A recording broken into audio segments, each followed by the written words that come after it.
Good morning everyone. Welcome back to the online classes of the Asian International Senior Secondary School, Begu. I am here with my same subject English, especially for the class 7th children. And the chapter we had begun yesterday, the name of the chapter is 3 questions. The chapter is from your honeycomb book and this second part we are going to begin today. We have seen in our previous video that a king was asking or seeking his 3 questions reply to become a best ruler over his kingdom. Then he calls a wise man from the country, but he didn't get the real answers which he was looking for. Then he further goes to a hermit who lived in the woods, and when he goes to the hermit, he works for him, and suddenly the hermit says, "Here comes someone running." These were the words said by the hermit. Here comes someone running. Then in this video we have to see that who was he? For whom was the hermit saying that here comes someone running? To find out this, we have to go through the chapter.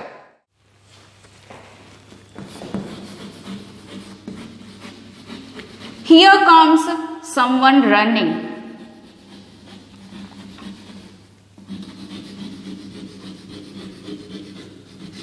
So, these were the words said by the hermit. Here comes someone running. Who was he? Let us see further. Here comes someone running. The hermit, जब hermit ने कहा देखो कोई आता है यहाँ पर दौड़ते हुए, then hermit राजा ने turn around किया. राजा ने मुड़कर देखा तो कौन था? एक बेजज मैन था. बेजज मैन means दाढ़ी वाला आदमी था कोई.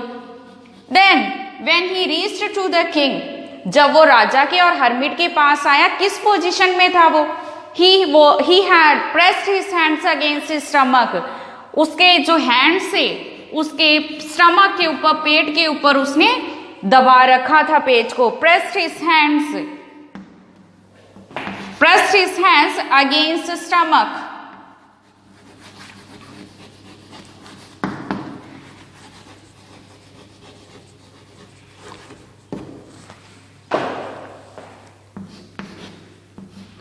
So बेजज मैन के हैंड्स उसके स्टमक पर थे एंड उन्होंने और क्या देखा?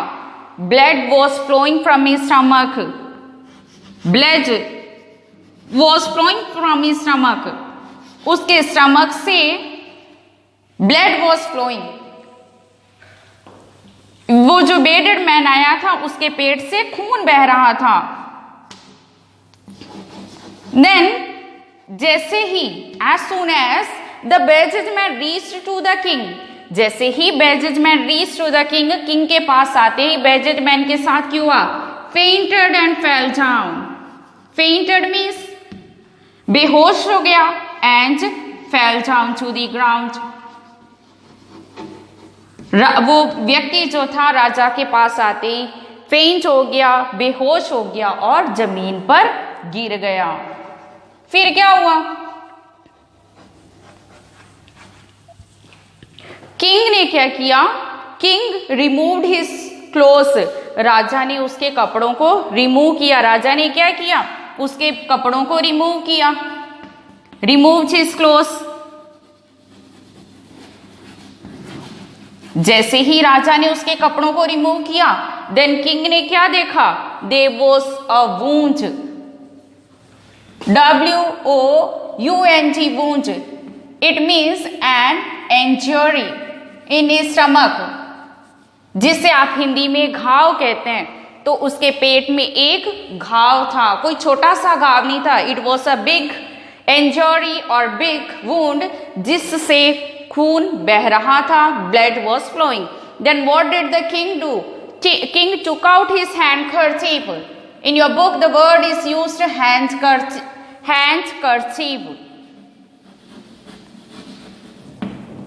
It means hanky, or you can further say towel or any cloth, जिसे आप क्या कहते हैं? रुमाल कहते हैं. सो राजा ने पहले उसके कपड़ों को रिमूव किया, देन उसका स्वयं का कर्चिफ यूज किया। राजा ने स्वयं का ही हैंड कर्चिफ या कर्चिफ यूज किया।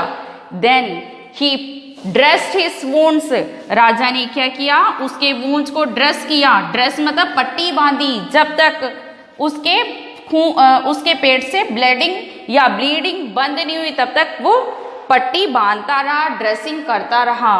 देन राजा ने क्या किया, उस व्यक्ति के साथ ने क्लोथ को रिमूव किया, अपना कर्चिफ यूज किया, उसके वुंड्स को, खून को, पट्टी को बार बार बांधता रहा या साफ करता रहा उसके ब्लीडिंग को, तब जाकर के वो होश में आया। बेडेड मैन जो था उसे होश आया।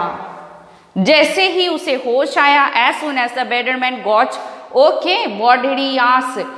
ही asked watcher for something to drink. उस फेलो ने क्या पूछा? I need something to drink. Bedded man ने पूछा I need something to drink. Then what did the king do? There was hermit also. जब वो लेटा था, हर्मिट भी वहां पर था, लेकिन राजा ने क्या किया, जल्दी से जाकर के उसे फ्रेश वाटर प्रोवाइड किया। फ्रेश वाटर, राजा ने उसे क्या किया, फ्रेश वाटर प्रोवाइड किया। उस बेडेड मैन को फ्रेश वाटर, ताजा पानी ला करके पीने के लिए दिया। देन किंग ने उसके, जब तक उसके घाव ठीक नहीं हुए तब तक उसकी ड्रेसिंग करी, उसे पानी पीने को दिया, तो अब उस व्यक्ति को थोड़ा बेटर फील होने लग गया। ऐसे ही उसकी हेल्प करते करते शाम हो गई। इट बिकेम डार्क, इवनिंग हो गई, and weather also was, air was cool, air cool हो गई, मौसम ठंडा हो गया और शाम हो गई। तो अब राजा का वापस जाने का समय नहीं था। तो उस फेलो को, जो बेडेड मैन था, उसे अच्छा फील हो रहा था, मतलब उसे होश आ गया। तो हर्मिट की हेल्प से राजा ने क्या किया, उस बेडेड मैन को अंदर हच में ले गए। किसकी हच में ले गए? ये हच जो थी हर्मिट की थी, तो हर्मिट की हट में ले गए। तो आपकी बुक में लिखा है सन सेट हो गया, एयर कूल हो गई, और that fellow also now all right. Then what did the king and the hermit helped him to take inside the hutch. दोनों ने, हर्मिट ने और किंग ने हेल्प की, एक दूसरे की हेल्प करके उस फेलो को अंदर ले गए, हच के अंदर ले गए। लेकिन क्या हुआ, राजा तो थक चुका था। Tired by day's work. Why was the king tired? Because of the day's work. He had done the work done by the day.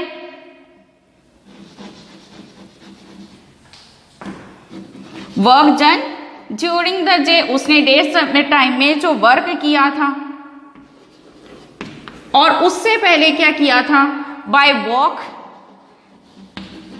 राजा बहुत दूर पर अपने उसको बॉडीगार्ड को रख करके आया था, तो बाय वॉक और बाय डेज वर्क जो उसने बेड्स हर्मिट के लिए डिग किए थे, उसके कारण राजा थक चुका था और राजा ने सो गया।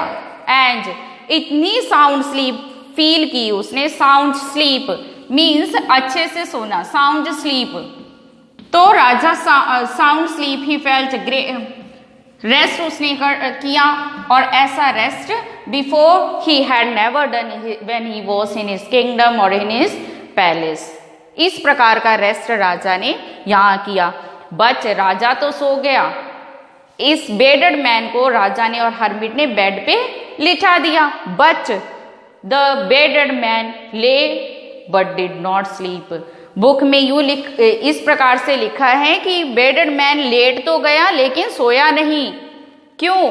क्योंकि अब उसे होश आ गया था और वो राजा को रिकॉग्नाइज कर पाया था, इसलिए वो सोया नहीं। लेकिन किंग जो राजा था, he had sound sleep, he slept. और सो करके जब वो मॉर्निंग में उठा, उसने देखा वो जो व्यक्ति था, बेडेड मैन जो था, ही वॉज ऑलरेडी अवोक। वो राजा से पहले ही उठा हुआ था। क्यों राजा से पहले ही उठा हुआ था? वो सोया ही नहीं था थ्रू आउट द नाइट। क्या रीजन था कि वो सोया ही नहीं था? राजा के लिए तो वो स्ट्रेंज व्यक्ति था, वो बेडेड मैन, बट वो जो व्यक्ति था वो राजा को अच्छे से जानता था। वो उठते ही, जैसे ही राजा उठा, राजा के उठने का इंतजार कर रहा था। राजा कहां पर सोया? Laid on the ground. The king lay on the ground, lay down on the ground.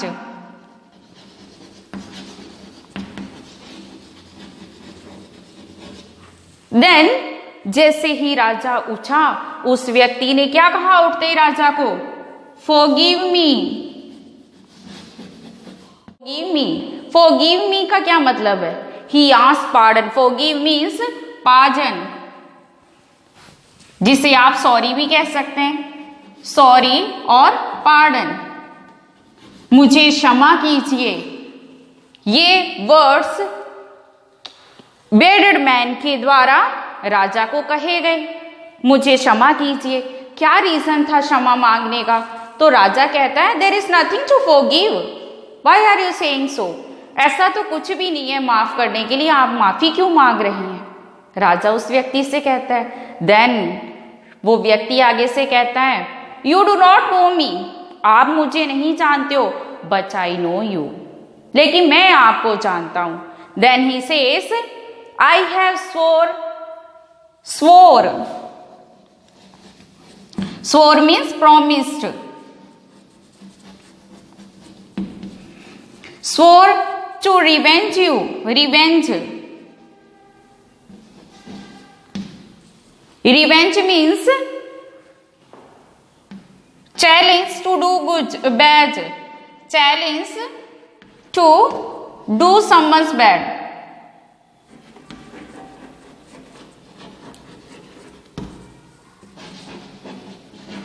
To do someone's bad. तो वो व्यक्ति राजा को क्या एक्सप्लेनेशन कर देता है कि मैंने प्रॉमिस किया था, मैंने कसम खाई थी आपसे बदला लेने की, but you saved my life, लेकिन आपने क्या किया? राजा ने क्या किया? Saved his life. Save means rescue करना, बचाना, सिक्योर करना। But you saved my life, rescue किया आपने तो मेरी लाइफ, और या मुझे बचा लिया। देन राजा आगे से कहता है, राजा को वो ये रीजंस बताता है, फिर आगे क्या कहता है? आई एम दैट फेलो, मैं वो व्यक्ति हूं जिसके भाई को आपने मारा था।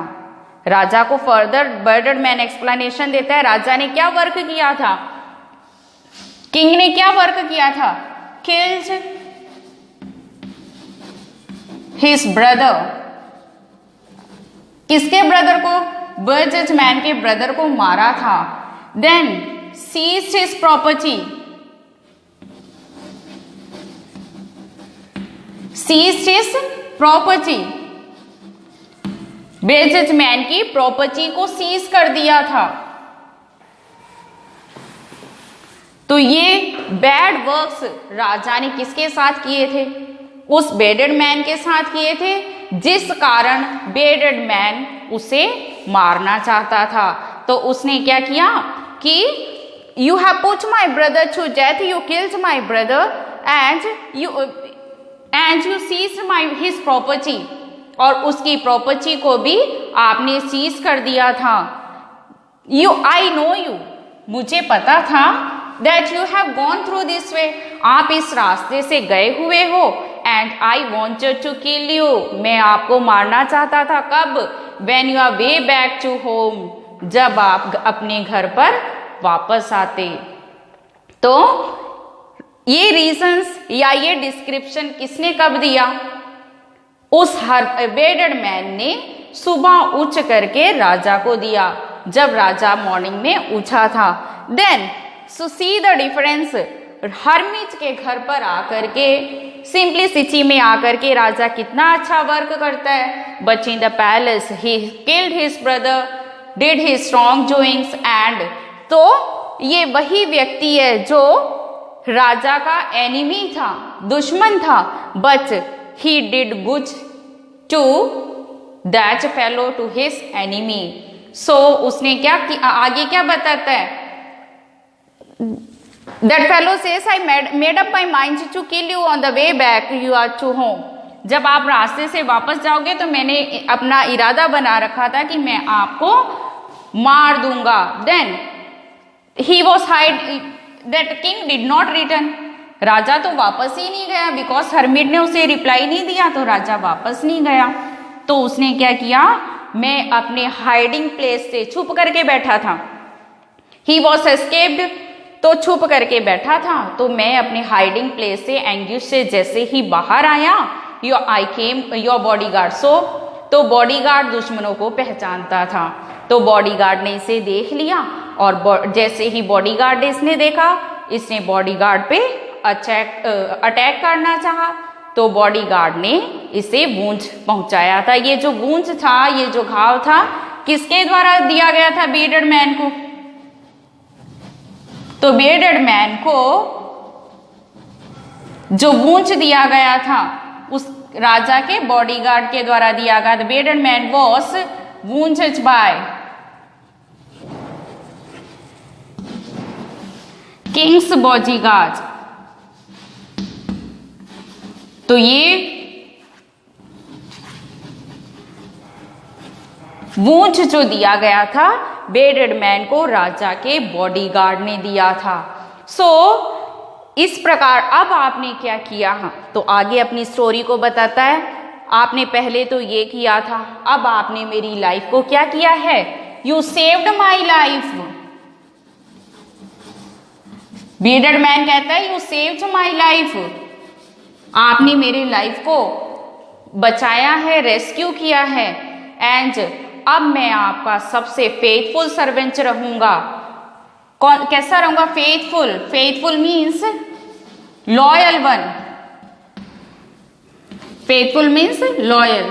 तो मैं आपका फेथफुल सर्वेंट बन के रहूंगा, फेथफुल सर्वेंट बन के रहूंगा। And ask my sons to do the same, और उसके साथ साथ इवन माई सन्स को भी यही कहूंगा कि आप भी राजा के फेथफुल सर्वेंट बन के रहिए। Sons to do the same, to be honest against to for the king. तो ये डिफरेंशिएट या ये अंतर हम तीनों सिचुएशंस में राजा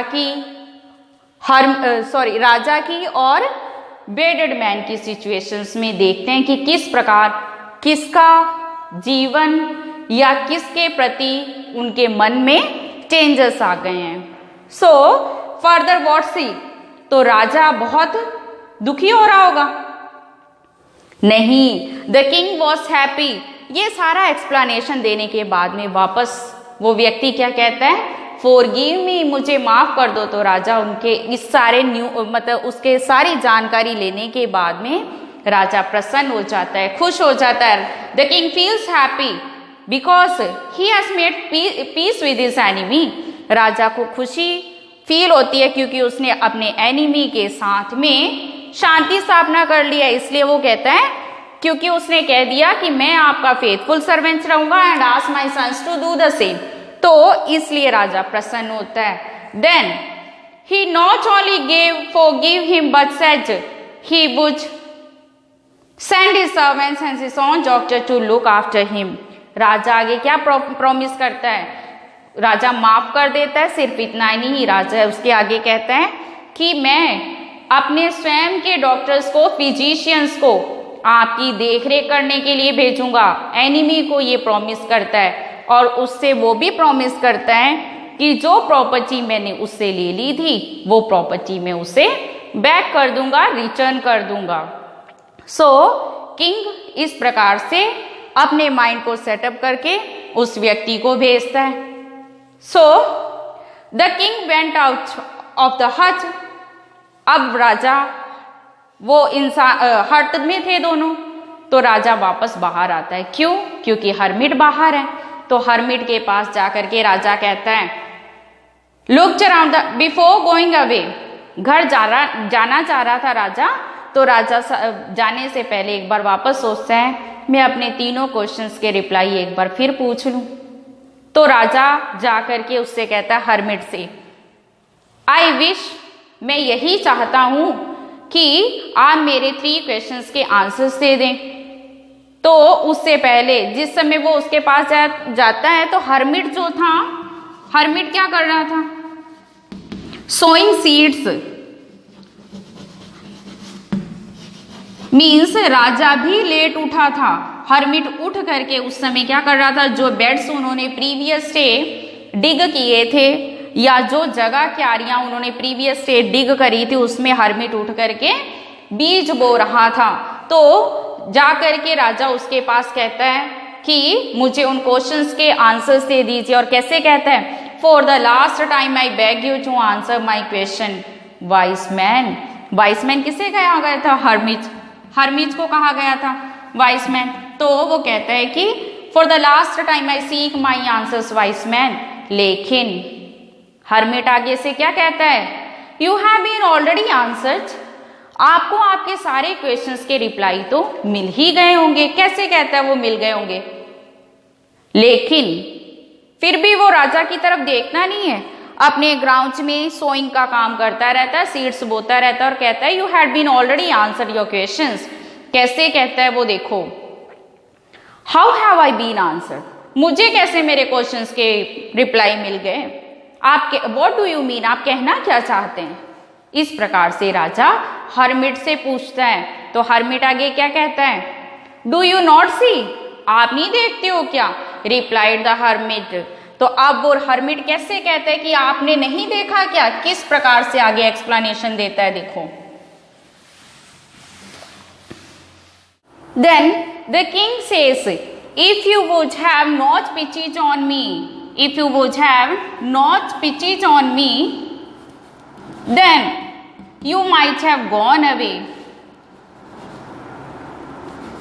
on me, on my weakness, मेरी वीकनेस को देख के, मेरी कमजोरी को देख के अगर आप मुझ पर पिटी नहीं करते तो आप चले जाते। You might have gone away and the man might have attacked you, वो जो व्यक्ति था उसने आपके ऊपर क्या कर देना था?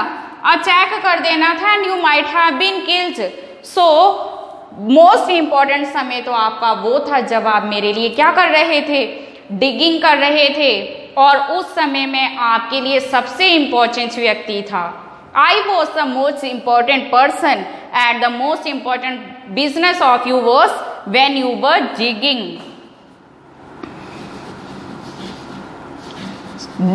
जब वो आपके लिए, जब वो डिगिंग कर रहे थे, कौन?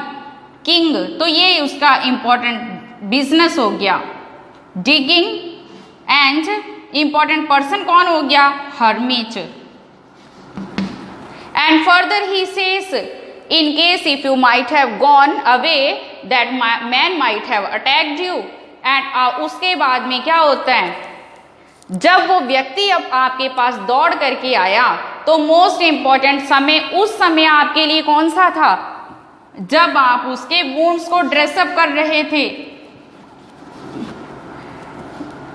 जब उसके वुंड्स को आप ड्रेसिंग कर रहे थे, ड्रेसअप कर रहे थे, और उस समय आपके लिए मोस्ट इंपॉर्टेंट पर्सन जो था वो कौन था? बियर्डेड मैन था, वुंडेड मैन था। हर्मिट कहता है जब मैं डिगिंग कर रहा था आपने मेरी हेल्प करी, तो इंपॉर्टेंट व्यक्ति मैं था और डिगिंग करना आपका सबसे इंपॉर्टेंट बिजनेस था।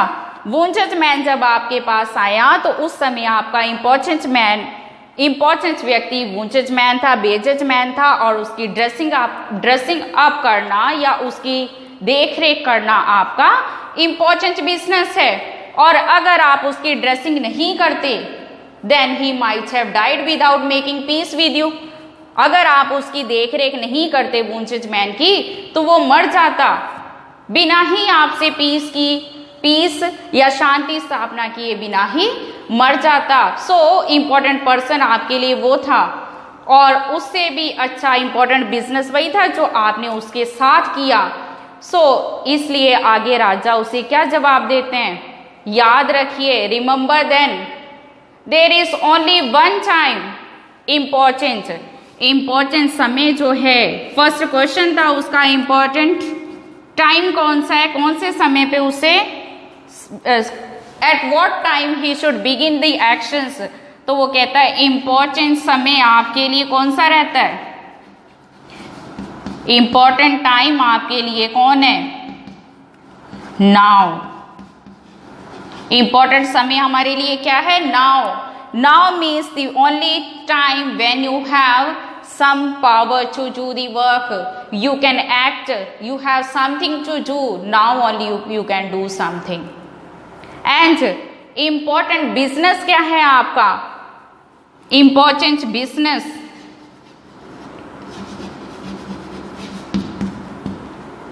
Important work क्या है? Important business क्या है? जो आपके साथ है उसके साथ अच्छा करना. To do good.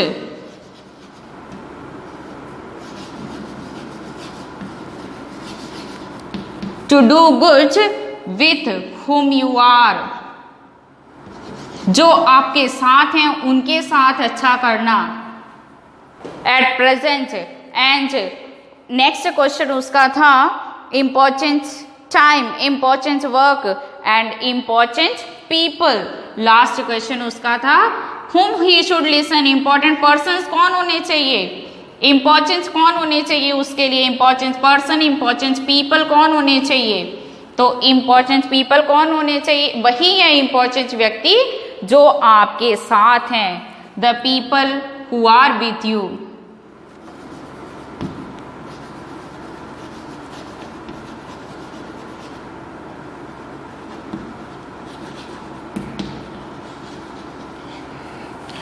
To good. तो ये 3 क्वेश्चंस के आंसर्स राजा को मिल गए कि सबसे नेसेसरी या सबसे इंपॉर्टेंट समय कौन सा है? प्रेजेंट समय, नाउ. एंड सबसे इंपॉर्टेंट वर्क कौन सा है? वो व्यक्ति जिसके साथ हैं आप उसके साथ अच्छा करना. एंड इम्पॉर्टेंट पीपल कौन है? वो लोग आपके लिए सबसे इंपॉर्टेंट हैं. उन लोगों को सुनना, उन लोगों को प्राथमिकता देना. The people who are with you. तो ये तीनों क्वेश्चंस के रिप्लाई हरमिच ने बड़े अच्छे से राजा को एक्सप्लेन कर दिए. And that also practically he was explain. The king was explain practically. Then इस प्रकार से मोस्ट इंपॉर्टेंट बिजनेस भी राजा को समझ में आ गया, मोस्ट इंपॉर्टेंट वर्क टाइम भी समझ में आ गया एंड मोस्ट इंपॉर्टेंट पीपल उसके लिए समझ में आ गए. और आगे राजा उसे क्या कहता है? हर्मिट लास्ट में राजा को कहता है the most important business to do that person good because we were sent in to this world for this that purpose alone. तो ये सारे काम करने के लिए ही हमें इस वर्ल्ड में, हमें इस संसार में भेजा गया है.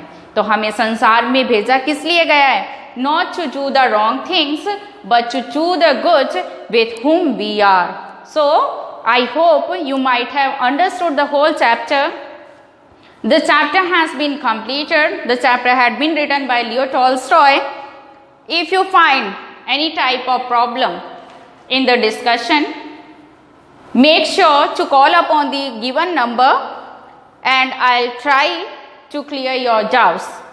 In our further class, we'll continue with its exercises. Keep study of the chapter and try to find out the exercises. Thank you guys.